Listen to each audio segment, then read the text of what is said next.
A Bíblia diz no Salmo 31, de 1 a 24: Em ti, Senhor, me refugio, não seja eu jamais envergonhado, livra-me por tua justiça. Este salmo também é um salmo de Davi. O que nós podemos prestar atenção e destacar neste primeiro versículo? De que a justiça de Deus nos livra da vergonha, porque ele está pedindo livramento pela justiça de Deus, para que ele não seja envergonhado. Nós podemos pensar duas coisas: o nosso dia a dia, a nossa vida com Deus, mas também a questão dos nossos pecados, que nós não teríamos perdão, não seríamos libertos da vergonha, da culpa dos nossos pecados, se a justiça de Deus não tivesse acontecido em Cristo Jesus, o nosso Salvador. Inclina-me os ouvidos, livra-me depressa, sê o meu castelo forte, cidadela fortíssima que me salve. Me chama a atenção o quê? O depressa. Ele está pedindo, né? Inclina-me os ouvidos, quer dizer, ouve a minha oração, me escuta, Pai. Mas tem que ser depressa. Tipo, eu tô precisando muito. Me salva, me esconde, me protege, me livra do mal. Mas tem que ser rápido, porque a coisa tá difícil, tá apertada. E nós sabemos, sim, que Davi passou por circunstâncias inacreditáveis. E ele estava pedindo que Deus agisse depressa. Livra-me depressa. 3. Porque tu és a minha rocha e a minha fortaleza, por causa do teu nome, tu me conduzirás e me guiarás. O que a gente vê aqui? Que Davi sabia que Deus tinha um compromisso conosco. Teu nome. Tu é o responsável. Tu é o Pai. Deus age por amor aos seus filhos, mas também porque ele tem um nome a zelar. Ele é o guardião de Israel. Ele é o Deus Todo-Poderoso. Ele é invencível nas batalhas. E ele é um pai protetor. É o bom pastor que cuida do rebanho, que cuida das ovelhas. Então, por causa do teu nome, tu vai me conduzir e tu vai me guiar. Deus é fiel e ele não pode negar sua natureza. 4. Tira-me do laço que as escondidas me armaram, pois tu és a minha fortaleza. Fortaleza é um lugar onde nós estamos seguros. Podemos respirar aliviados. Podemos parar de fugir, porque estamos numa fortaleza, num lugar seguro. Qual é o lugar mais seguro que pode existir? O nosso Deus. Sermos guardados e protegidos pelo nosso Deus. E o que é que nós podemos destacar aqui? As escondidas, as ocultas, de uma forma traiçoeira. Quando nós não estamos vendo, quando nós sequer sabemos do que está acontecendo, há pessoas ou tramóias do inferno sendo feitas pelas nossas costas, sem nós sabermos. E Davi também, ele passou por isso, por traição, por pessoas que mudaram de lado. Tira-me do laço que as escondidas me armaram, pois tu és a minha fortaleza. Então ele repete, ele reitera que a fortaleza dele é o Senhor. Nas tuas mãos entrego o meu espírito, tu me remiste, Senhor, Deus da verdade. Nesse versículo 5, nós temos as últimas palavras do Senhor Jesus na cruz. E eu tenho dito para vocês que os salmos de Davi são salmos messiânicos, são salmos que revelam o Messias, revelam o Cristo, nos apresentam séculos e séculos antes. Ele está falando dele que sim, a vida dele está nas mãos de Deus, o espírito dele está nas mãos de Deus, a alma dele, a vida dele está nas mãos de Deus. Mas nós sabemos que esta frase foi dita pelo Senhor Jesus na cruz. Então, de novo, o homem segundo o coração de Deus era tão íntimo, tão amigo, tão unido, tinha tanta comunhão, que Deus revelou isso para Davi. 6. Tu detestas os que adoram ídolos vãos. Eu, porém, confio no Senhor. Isso me emociona muito na vida de Davi. Porque na hora do desespero, da perseguição, de tudo que ele passou, que se tu não sabe, já tem um vídeo no canal, naquela série Personagens Bíblicos. E sim, Davi não foi estudado apenas naquele vídeo, mas ele é citado por mim aqui no canal em diversos vídeos, porque a história de Davi permeia a história de Israel. Davi é uma referência, o rei Davi, né? Não é à toa que a bandeira de Israel tem como símbolo a estrela de Davi, que uns dizem que não era, outros dizem que sim, que o escudo de Davi tinha aquela estrela. Você acha que eu me importo? Eu me importo é que isso é uma forma de lembrar e de simbolizar, valorizar a importância de Davi para a nação de Israel.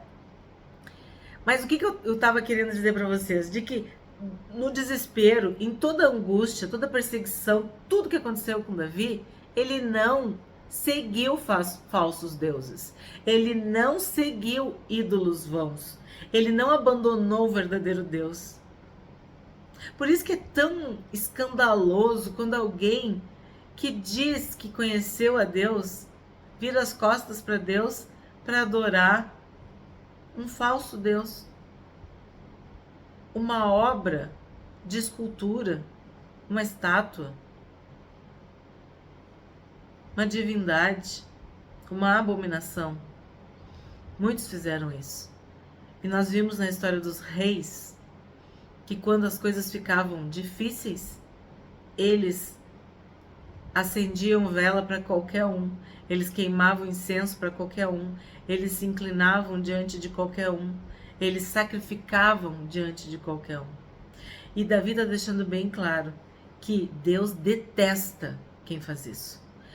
Tu detestas os que adoram ídolos vãos. 7. Eu me alegrarei e regozijarei na tua bondade, pois tens visto a minha aflição, conheceste as angústias da minha alma. A vida de Davi era louvar e adorar a Deus. E por isso ele tinha alegria. O louvor enche o nosso coração de gratidão e de alegria. A alegria vem de Deus, mas a alegria está em Deus. Nós estamos louvando a Deus e aquela alegria vem de Deus para o nosso coração porque estamos louvando. Então, o que ele está falando aqui? Eu me alegrarei e regozijarei na tua bondade, pois tem visto a minha aflição, conheceste as angústias da minha alma. Mesmo com angústia e com aflição, nós podemos louvar. Em meio às lágrimas, nós podemos louvar. Podemos adorar e agradecer a Deus. Nos humilharmos na sua presença e recebermos o conforto, o consolo. 8. E não me entregaste nas mãos do inimigo, firmaste os meus pés em lugar espaçoso. Temos falado sobre isso, né? Que o lugar espaçoso não é um lugar para tu botar uma rede e descansar. Não, é um lugar em que tu tem mais espaço para lutar, para se defender. Tu sai do aperto, tu sai do estreito, tu vai para um lugar espaçoso. 9. Compadece-te de mim, Senhor, porque estou angustiado. De tristeza se consomem os meus olhos, a minha alma e o meu corpo. Aqui eu vejo que Davi está falando que está um caos. Ele está no limite. E ele fala do que ele sente.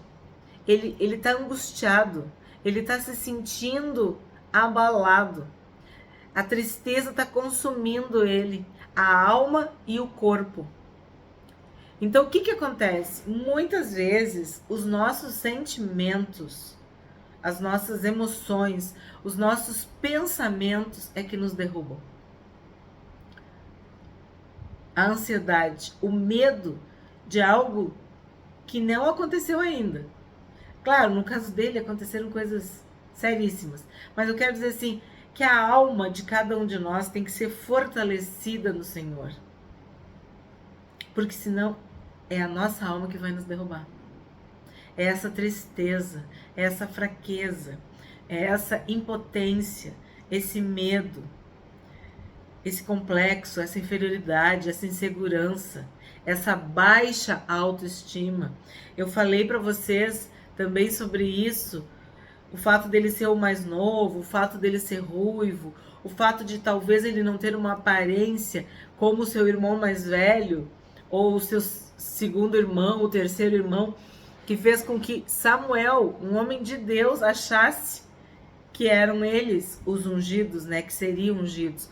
Então a gente não sabe, mas havia sim uma fragilidade na alma de Davi, uma sensibilidade, por ser um pastor de ovelhas, por ser um músico, por ser um artista, um poeta. Eu imagino que fosse muito sensível. E mesmo assim, Deus o ungiu e o chamou para ser um guerreiro, para lutar. Então não devia ser fácil ser Davi. É o que eu imagino. E aqui nesse versículo ele diz: te compadece de mim, porque eu estou angustiado. E o que é uma angústia? É um sofrimento na alma. 10. Gasta-se a minha vida na tristeza e os meus anos em gemidos. Debilita-se a minha força por causa da minha iniquidade e os meus ossos se consomem. Aqui a gente entende uma coisa, que Davi não era perfeito e que os anos estavam se passando e cada vez estava mais difícil a situação de Davi.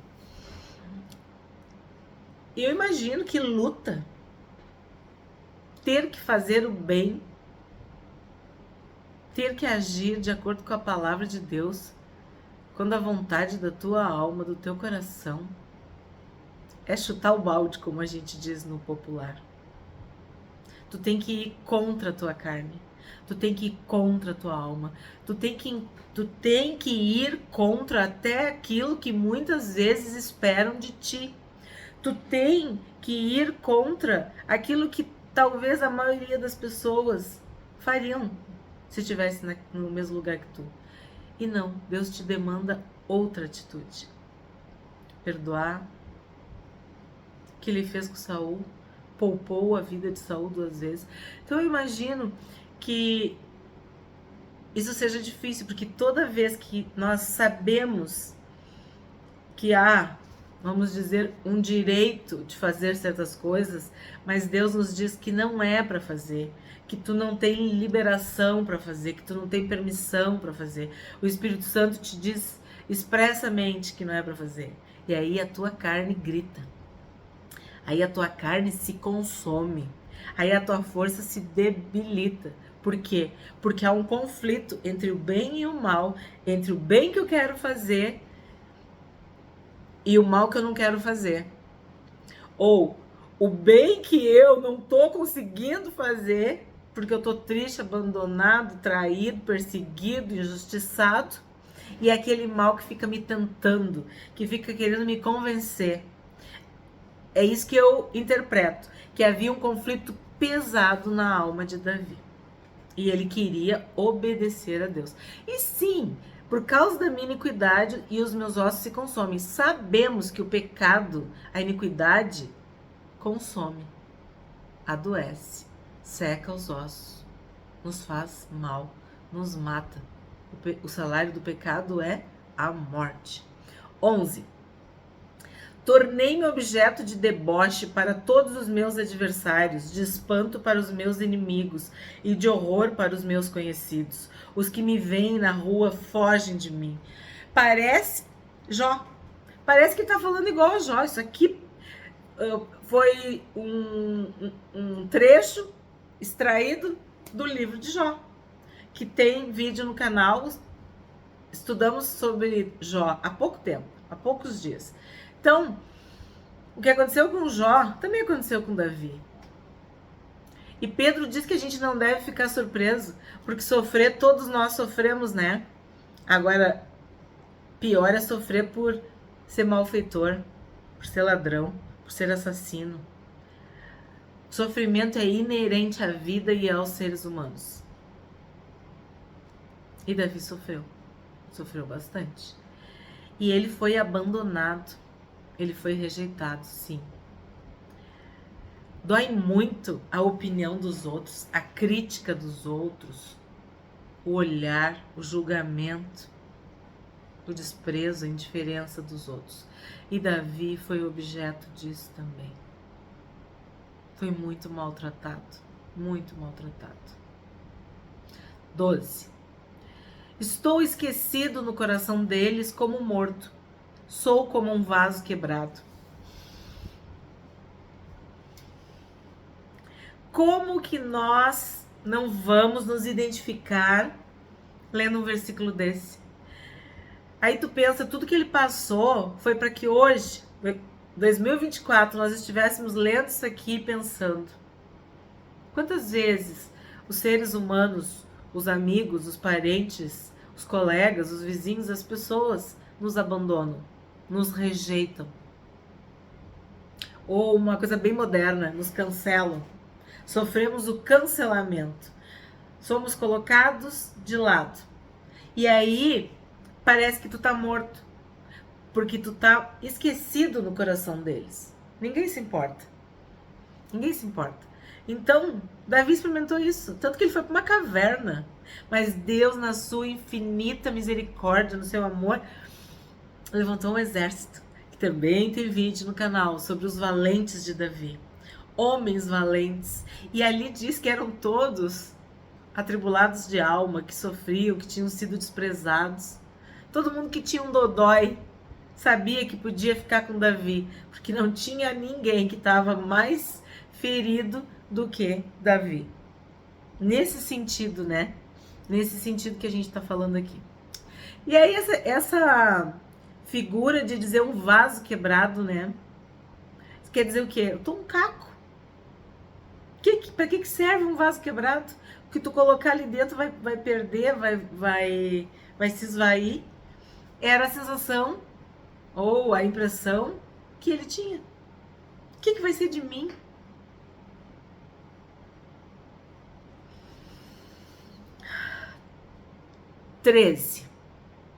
Pois tenho ouvido a murmuração de muitos, terror por todos os lados, conspirando contra mim, tramam tirar-me a vida. E isso é tão sério que até o filho dele se levantou contra ele. A revolta de Absalão. O sogro era o próprio rei, era Saul. Aí tu para e pensa sobre isso. O teu sogro quer te matar. O teu filho quer te matar.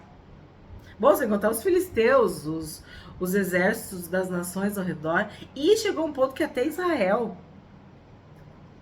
havia uma animosidade contra Davi. Era um terror, era uma conspiração. E aí tu pensa, se Davi era um tipo de Jesus, sabemos que Jesus foi perseguido, veio para os seus e os seus não o receberam. Foi rejeitado. 14. Quanto a mim, confio em ti, Senhor. Eu disse, tu és o meu Deus. Então, Neste salmo, Davi está confessando, reiterando a sua confiança inabalável em Deus, a sua confiança inabalável no Senhor. Aconteça o que aconteceu, meu Deus não vai me desamparar. Aconteça o que aconteceu, não vou ser envergonhado. Ele acreditava que Deus ia estar com ele. Quanto a mim, eu confio em ti, Senhor. 15. Nas tuas mãos estão os meus dias. Livra-me das mãos dos meus inimigos e dos meus perseguidores. Meus dias, meus anos, minha juventude, minha vida. Tá tudo nas tuas mãos. Que seja feita a tua vontade. Que não seja como eu quero. Ou tu acha que ele já não queria estar reinando em paz? Não, ele tinha que fugir para manter a sua vida. 16. Faze resplandecer o teu rosto sobre o teu servo. Salva-me por tua misericórdia. Eu entendo que Davi estava dizendo assim, olha para mim, Senhor, me vê, me enxerga aqui, ó o que está acontecendo comigo. Porque o teu olhar me cura. Porque o teu olhar me salva. Porque o teu olhar me liberta, me consola, me ergue. Olha para mim, faze resplandecer o teu rosto sobre o teu servo. Aí a gente lembra de Moisés, né? Que o rosto dele brilhava. Quando estamos na presença de Deus, quando Deus está inclinado para nós, nós somos fortalecidos.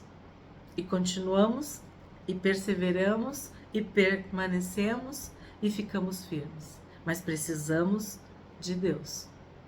Desse olhar pessoal, desse contato com o nosso Deus. 17. Não seja eu envergonhado, Senhor, pois te invoquei. Envergonhados sejam os perversos emudecidos na morte. A vergonha para Davi era muito séria, ele era muito importante, porque ele foi muito humilhado, ele foi muito envergonhado. Ele passou até fome. São tantas histórias, tantos episódios, tantas coisas que ilustram esses salmos, que tu não pode ler sem fazer um link, uma ligação com a história de Davi, para tu entender por que ele fala isso.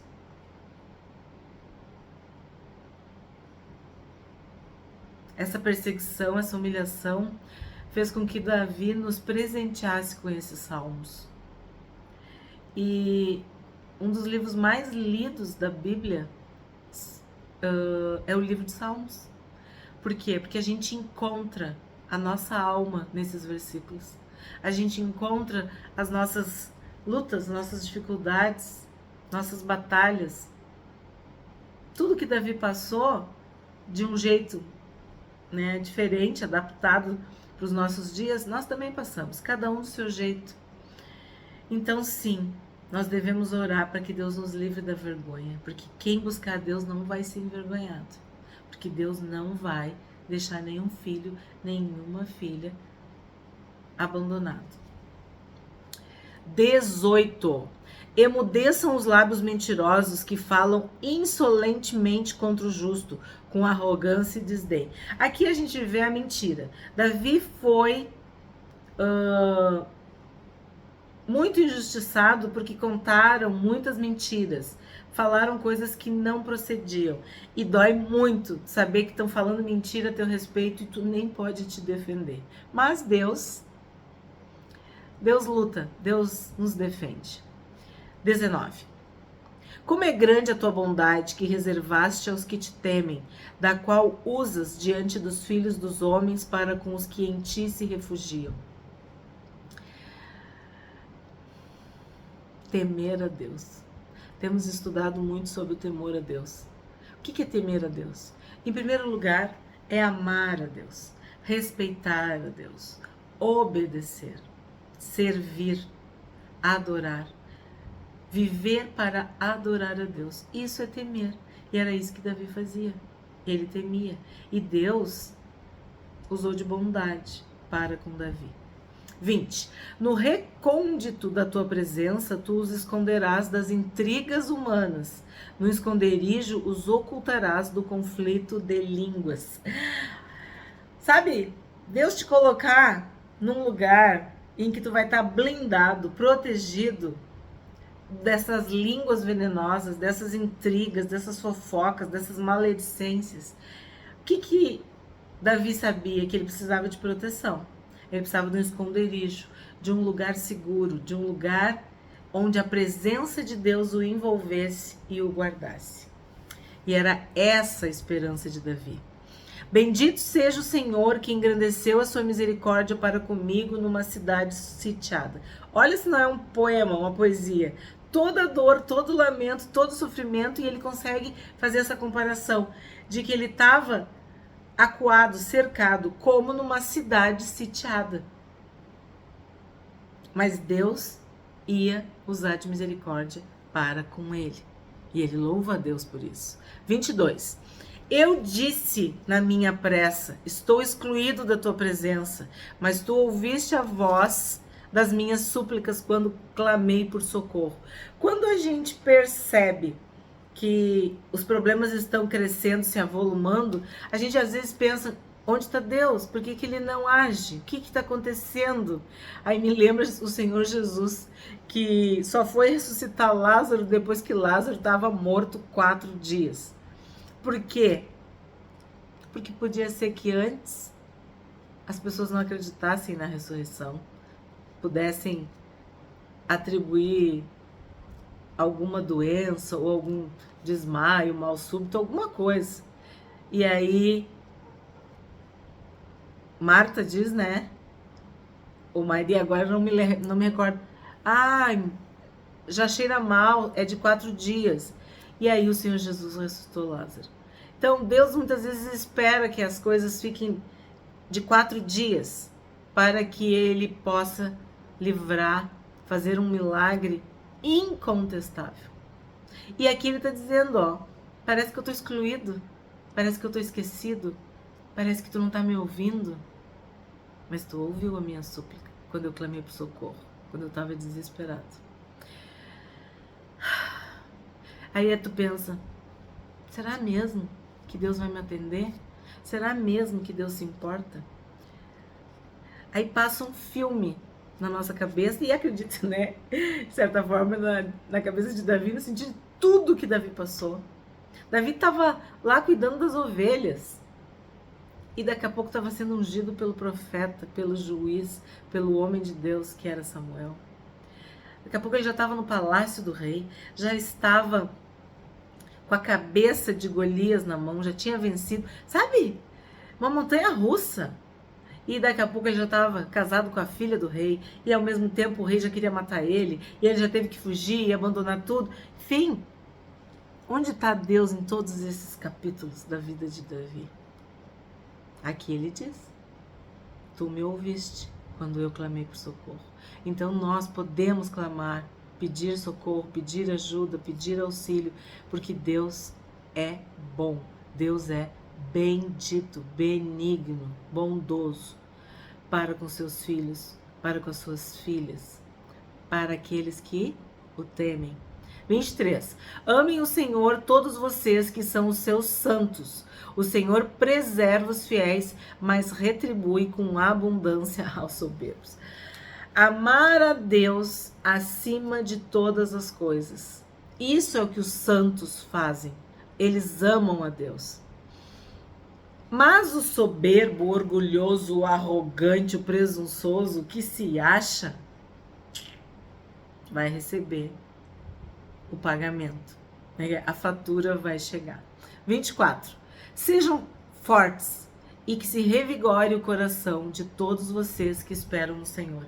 Quem espera no Senhor precisa ser renovado, revigorado e fortalecido. O que nós aprendemos hoje com esse salmo? O Salmo 31. De que Davi louvou e engrandeceu o Senhor. Ele declarou a sua confiança em Deus e suplicou para não ser envergonhado. porque ele estava esperando, confiando em Deus. Ele estava se refugiando em Deus. Davi sofre e lamenta pelos inimigos que o perseguem e caluniam, mas ele confessa a fidelidade de Deus.